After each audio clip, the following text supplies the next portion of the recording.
Hello बच्चों, आज हम लोग कक्षा 9 विषय रसायन विज्ञान में परमाणु कोशों में इलेक्ट्रॉनों का वितरण किस प्रकार होता है, इसके बारे में हम लोग अध्ययन करेंगे। देखिए, जो परमाणु होता है वह मुख्य रूप से 3 मूल कणों से मिलकर बना होता है: इलेक्ट्रॉन, प्रोटॉन और न्यूट्रॉन। प्रोटॉन और न्यूट्रॉन जो होते हैं, यहाँ पर देखिए परमाणु की संरचना बनी हुई है, और इसमें जो प्रोटॉन और न्यूट्रॉन जो होते हैं दोनों मूलकण, ये कहाँ होते हैं? न्यूक्लियस में होते हैं, नाभिक में, P+N। और इलेक्ट्रॉन जो होता है, इन नाभिक के चारों तरफ जो कक्षाएं होती हैं, इन्हीं कक्षाओं में क्या होता है, ये घूमते रहते हैं। अब इन कक्षाओं में इलेक्ट्रॉन किस प्रकार घूमते हैं, इनकी संख्या कितनी होती है, किसी परमाणु में, कोई भी परमाणु है उसमें कितने इलेक्ट्रॉन होते हैं, और इलेक्ट्रॉन कैसे जो है इन कक्षाओं में घूमते हैं, और प्रत्येक कक्षाओं में कितने इलेक्ट्रॉन रह सकते हैं, इनके लिए वैज्ञानिकों ने नियम दिए हुए हैं कि इनका वितरण इलेक्ट्रॉनों का किस प्रकार होगा। तो उसको हम लोग देखेंगे। इसमें पहला नियम है बोर-बरी नियम। ये वैज्ञानिक का नाम है बोर और बरी। इन्होंने नियम बनाया, और उस नियम के अनुसार जो है ये इन जो हमारे कोश हैं, परमाणु के चारों तरफ जो कोश हैं, इन कोशों में इलेक्ट्रॉनों का वितरण उन्होंने किया। पहले हम इनके नियम को समझ लेते हैं। देखिए इनका नियम क्या है।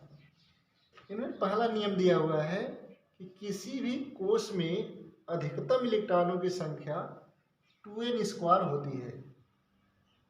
किसी भी कोश में अधिकतम इलेक्ट्रॉन संख्या 2n² होती है, जहाँ n बराबर, ये मुख्य क्वांटम संख्या होती है, मुख्य कोश होता है, कोशों की संख्या होती है। n का मान जो है कोशों की संख्या, इसे हम K, L, M, N, O, P, Q, R आदि अक्षर या 1, 2, 3, 4, 5, 6, 7 आदि संख्याओं द्वारा प्रदर्शित करते हैं। ऐसे हमारी कक्षाएं बढ़ती जाएंगी, संख्याएं भी हमारी क्या होती है, बढ़ती जाएंगी।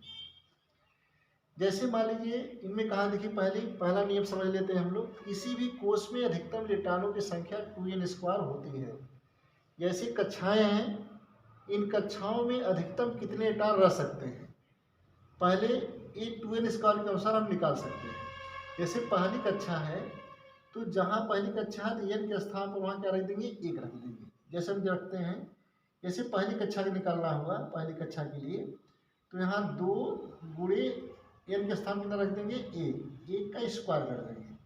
तो ये हो जाएगा 2 में 2, 1 का स्क्वायर 1 होगा, ये बराबर हो जाएगा 2। यानी पहली कक्षा में अधिकतम कितने इलेक्ट्रॉन रख सकते हैं, ये 2 इलेक्ट्रॉन। यहाँ हम यहाँ लिख देते हैं, पहली कक्षा दिखाई गई है, 2 इलेक्ट्रॉन रख सकते हैं। जैसे दूसरी कक्षा का निकालना हो गया आपको, तो क्या करेंगे, 2n², यानी 2 गुणे n के स्थान कितना रख देंगे, दूसरी कक्षा निकालेंगे 2 रख देंगे, तो 2 का स्क्वायर कर देंगे, तो 2 गुणे 2 दूनी 4, और 4 दूनी कितना हो जाएंगे, 8।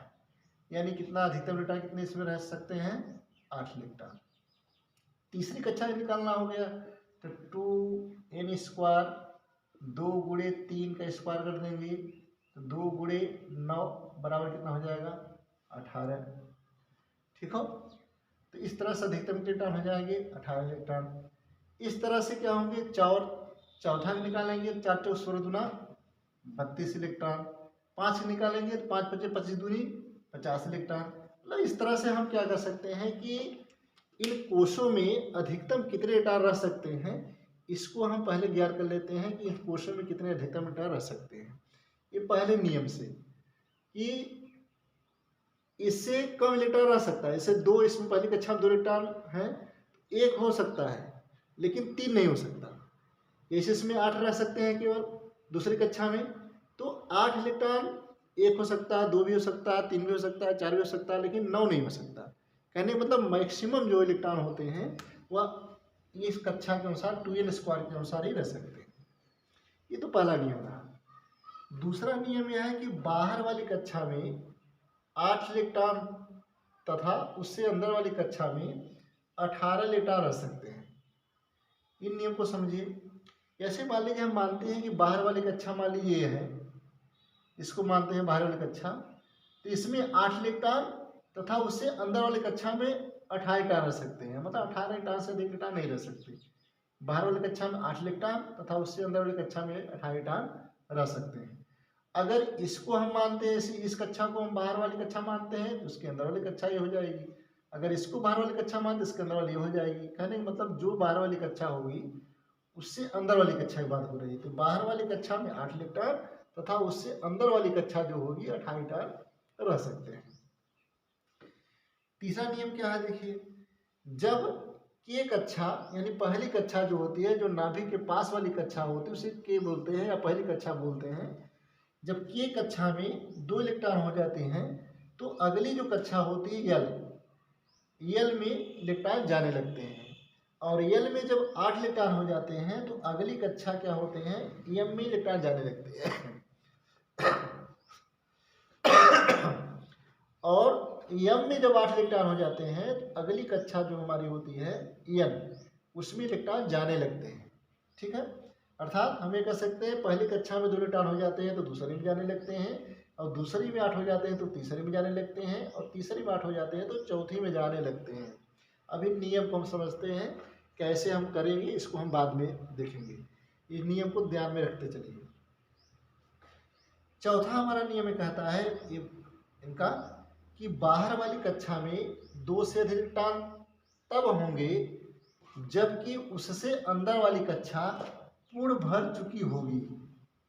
यानी बाहर वाली कक्षा में, जैसे बाहर वाली कक्षा इसको मानते हैं, तो बाहर वाली कक्षा में 2 से अधिक इलेक्ट्रॉन तब होंगे जबकि उससे अंदर वाली कक्षा पूर्ण 2n स्क्वायर के अनुसार पूर्ण भर चुकी होगी।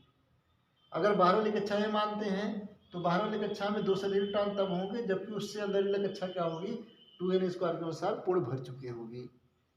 ठीक है, पांचवा नियम ये कहता है कि बाहर से अंदर वाली कक्षा में 8 से अधिक इलेक्ट्रॉन तब होंगे जबकि उससे अंदर वाली कक्षा पूर्ण भर चुकी होगी। बाहर से अंदर वाली कक्षा, जैसे बाहर वाली कक्षा अगर हम इसको मानते हैं तो उससे अंदर वाली कक्षा कौन होगी, ये होगी। उससे अंदर वाली कक्षा में 8 से अधिक इलेक्ट्रॉन तब होंगे जबकि उससे अंदर वाली कक्षा, मतलब ये क्या होगी, 2n स्क्वायर के अनुसार पूर्ण भर चुकी होगी। तो यह नियम, ये 5 नियम है, और पांचों नियम के हमेशा आप ध्यान रखेंगे कौन नियम कब लगेगा। ये 5 नियम याद रहेगा तभी हम जो है इलेक्ट्रॉनिक विन्यास आसानी से कर सकते हैं। तो ये तो नियम रहे। अब इनके नियम के आधार पर हम तत्वों का इलेक्ट्रॉनिक विन्यास किस प्रकार करेंगे, आइए हम लोग देखते हैं। जैसे है आपका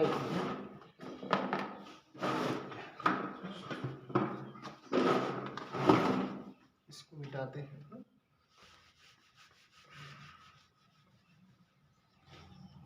जैसे मान लीजिए हम यहाँ पे लिखते हैं जैसे KLMNOPQ, ऐसे कक्षाएं हम बढ़ाते चले जाएंगे। जब हमको आवश्यकता पड़ेगी तो हम बढ़ा लेंगे अपना जो है, या 1 2 3 4 5 6 समथिंग कर सकते हैं। जैसे हाइड्रोजन पहला परमाणु तत्व है हमारा जो हाइड्रोजन, इसका परमाणु का 1 होता है। Hydrogen, helium, lithium, beryllium, boron, इस तरह से हम करते हैं। पहले एक करेंगे तो नियम क्या है कि पहली कक्षा में 1 इलेक्ट्रॉन है, एक ही इसमें जाएगा। अब हीलियम का करेंगे, अगर हीलियम 2 का करेंगे तो हमें इसी में जाएगा 2। अब लिथियम, जैसे लिथियम 3 है, लिथियम का करेंगे तो पहली कक्षा नियम क्या है, पहली कक्षा में 2 इलेक्ट्रॉन हो जाते हैं तो दूसरे में जाने लगते हैं। तो पहले में 2 हो गए तो दूसरे में जाएंगे। तो लिथियम करेंगे तो क्या हो जाएगा, लिथियम का 3 है, 3 इलेक्ट्रॉन है तो 2 इसमें जाएगा और 1 इसमें जाएगा। ठीक है, उसी प्रकार जो है बेरिलियम 4 का करेंगे, बेरिलियम का तो इसमें 2 इसमें जाएगा, 2 इसमें जाएगा। बोरान का करेंगे 5 का, 2 इसमें जाएगा, 3 इसमें जाएगा। ठीक है, 5 का जब करेंगे बोरान। कार्बन 6 करेंगे तो 2 इसमें और 4 इसमें हो जाएगा। नाइट्रोजन करेंगे 7 का 2 5, इस तरह से 2 6 2 7 2 8 तक जाएगा इलेक्ट्रॉन, क्योंकि नियम ही कहता है। अब देखिए जैसे अब हो गया आपका 2 8 यानी 10 का नियॉन। ठीक हो, अब देखिए इसे सोडियम करना हो गया। सोडियम का एटॉमिक नंबर 11 होता है, इसमें इलेक्ट्रॉनों की संख्या 11 होती है। जैसे अब देखिए 11 करना हो गया तो नियम क्या कहता है मेरा कि यह जो है पहली कक्षा में 2 हो जाते हैं तो दूसरे में जाने लगते हैं, और दूसरे में 8 हो जाते हैं तो तीसरे में जाने लगते हैं। अब देखिए दूसरे में 8 हो गए। अब हमारे पास कुल इलेक्ट्रॉन है 10 हैं, 8 दो हमारे इलेक्ट्रॉन सारे 11 हैं, और हमें 10 तक यहाँ तक हो जाएगा तो 2 8 हो गया। अब इसमें तो इलेक्ट्रॉन 9 होगा नहीं, अब अगली कक्षा में जाएगा। नियम ये कहता है कि पहली कक्षा में 2 हो जाते हैं दूसरे में जाने लगते हैं, दूसरे में 8 हो जाते हैं तीसरे में जाने लगते हैं। इस तरह से मैग्नीशियम करेंगे तो यहाँ 2 हो जाएगा, एल्युमिनियम करेंगे 3 हो जाएगा, इसके बाद सिलिकॉन करेंगे 4, फास्फोरस 5, सल्फर 6, क्लोरीन 7, फिर आर्गन 8। अब आर्गन कर देंगे जैसे 18 का, देख लीजिए आर्गन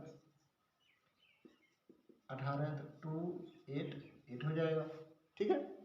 अब जैसे हम पोटेशियम करेंगे 19 का, तो देखिए क्या 19, अब नियम क्या कहता है कि पहली कक्षा में 2 हो जाते हैं तो दूसरे में जाने लगते हैं, दूसरे में 8 हो जाते हैं तो तीसरे में जाने लगते हैं, तीसरे में 8 हो जाते हैं तो चौथे में जाने लगते हैं, तीसरे में भी 8 हो गए। तो पोटेशियम करेंगे तो 2 8 8 1। ठीक है। अब कैल्शियम करेंगे 20 का, देखिए 20 का, तो 20 करेंगे तो हम क्या हो जाएगा हमारा, अब देखिए 2 8 8 2। और जब हम 21 का करेंगे, देखिए यहाँ इसको मिटाते हैं। अब 21 का अगर हम करते हैं जैसे 20 का, पहले देख लीजिए तो 2 8 8 2। अब 21 का हम जब करना शुरू करेंगे स्केडियम का, स्केडियम 21 करना शुरू करेंगे, तो देखिए हमारा नियम क्या कहता है कि बाहर वाली कक्षा में, देखो यहाँ पर लिखा है ना, बाहर वाली कक्षा में 2 से अधिक इलेक्ट्रॉन तब होंगे जबकि उससे अंदर वाली कक्षा पूर्ण भर चुकी होगी। यानी उसके अंदर वाली कक्षा, देखिए बाहर वाली कक्षा में 2 से अधिक इलेक्ट्रॉन तब होंगे जबकि उससे अंदर वाली कक्षा क्या पूर्ण भर चुकेगी। उसके अंदर वाली कक्षा में पूर्ण भरने के लिए कितने इलेक्ट्रॉन चाहिए, यहाँ जैसे देखिए तीसरा कक्षा है तो 28 इलेक्ट्रॉन चाहिए, है कितना 8 इलेक्ट्रॉन। तो यहाँ 2 इलेक्ट्रॉन आकर के रुक जाएगा, यह तब तक रुका रहेगा जब तक यह क्या होगा पूर्ण भर नहीं जाएगा। अब 21 करेंगे तो 2 8 9 2। ठीक हो। फिर 22 करेंगे तो 2 8 10 2। इस तरह से क्या होता है इसमें भरता जाएगा, और जब यह पूर्ण हो जाएगा तब क्या होता है इसमें बढ़ती जाएगी इलेक्ट्रॉनों की संख्या, तब इसमें इलेक्ट्रॉन बढ़ेंगे। जब तक इसमें 18 नहीं होंगे तब तक क्या होगा, इस तरह से इसमें नहीं बढ़ेगा। अब देखिए जैसे 18 में कर लेता हूँ, जैसे देखिए 2 8 18, ये होगा 2 8 18 2। ठीक हो, ये हो गया। अब हमारा 30 हो गया, 31 का अगर हम करते हैं, देखिए इलेक्ट्रॉनिक विन्यास, तो हमारा नियम क्या कहता है कि बाहर वाली कक्षा में 2 से अधिक इलेक्ट्रॉन तब होंगे जबकि उसके अंदर वाली कक्षा क्या होगी, पूर्ण भर चुकी होगी। अब देखिए उसके अंदर क्या पूर्ण भर गई, अब 2 से अधिक इलेक्ट्रॉन हो सकते हैं। तो 31 करेंगे तो 2 8 18 3। ठीक हो। फिर 32 का करेंगे 18 4। फिर 33 का करेंगे 18 5 18 6 18 7 18 8। ठीक हो। इस तरह से करते जाएंगे तो हमारा कितना हो जाएगा, देखिए जैसे 18 8 हो गया, यहाँ पर 8 हो गया। ठीक हो। ये हमारा हो गया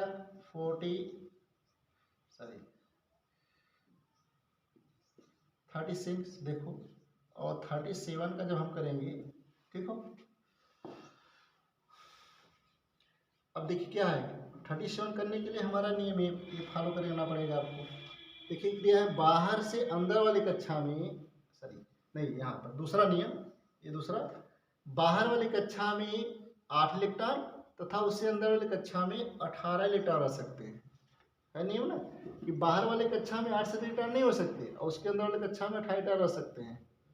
इस नियम को ध्यान दीजिए, यह बाहर वाली कक्षा में 8 इलेक्ट्रॉन तथा उससे अंदर वाली कक्षा में 18 इलेक्ट्रॉन रह सकते हैं। तो देखिए यहाँ पर 8 इलेक्ट्रॉन है, 18 इलेक्ट्रॉन रह सकते हैं।